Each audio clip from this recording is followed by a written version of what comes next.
आपलं स्वागत करते। आता पाहूया बातम्या विस्तारानं।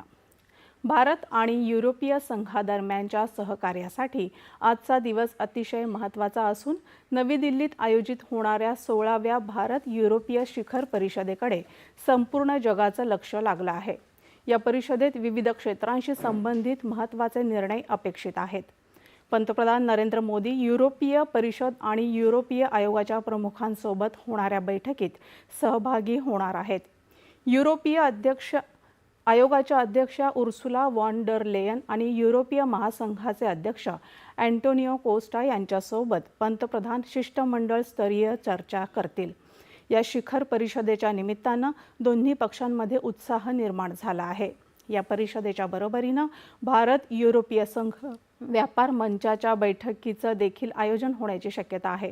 भारत आणि युरोपीय संघादरम्यान 2004 पासून धोरणात्मक भागीदारी आहे। यापूर्वी 2020 मध्ये दूरदृश्य प्रणालीच्या माध्यमातून आयोजन झालं होतं। भारत आणि युरोपीय संघादरम्यानच्या संबंधात गेल्या काही वर्षात अनेक क्षेत्रांमध्ये वाढ झाली आहे।